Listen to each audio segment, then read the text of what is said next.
Today, the president raged against the murder of children in yesterday's chemical attack in Syria. But when pressed, he seemed unable to express a policy on the Syrian civil war. President Trump took several questions at a Rose Garden news conference today alongside the King of Jordan.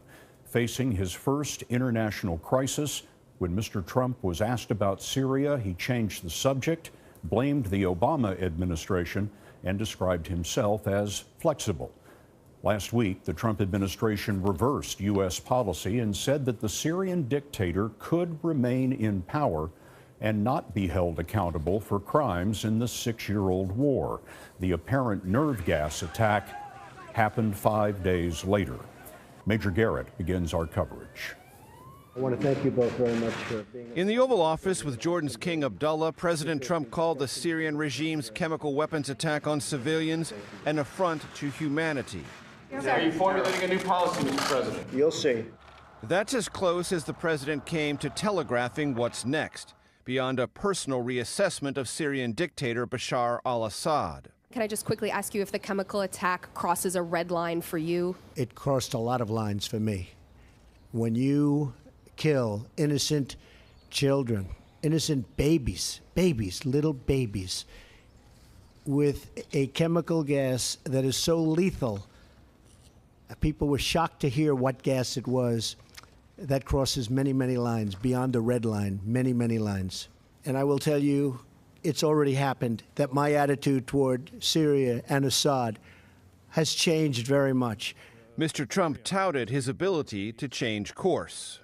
I like to think of myself as a very flexible person. I don't have to have one specific way, and if the world changes, I go the same way. I don't change. Well, I do change, and I am flexible, and I'm proud of that flexibility. The president did not rule out a military strike to punish what is likely a war crime.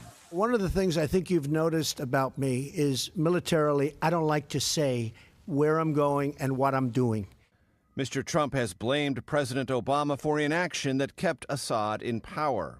I now have responsibility, and I will have that responsibility and carry it very proudly. But I'll tell you, that responsibility could have been made a lot easier if it was handled years ago. When President Obama contemplated military action over Assad's use of chemical weapons in 2013, then private citizen Trump fired off a series of tweets warning against a horrible, costly attack with worldwide hell to pay, concluding there is no upside and tremendous downside.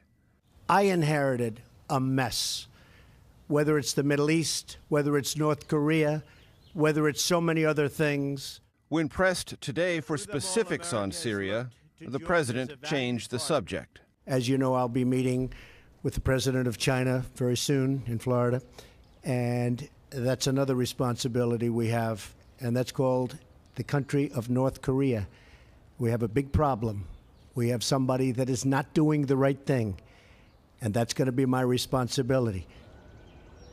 Secretary of State Rex Tillerson said it was time for Russia to, quote, think carefully about their continued support for the Assad regime. Scott, a senior administration official, flatly rejected Moscow's contention that the chemical weapons came from a rebel stockpile. Major Garrett at the White House. Thanks.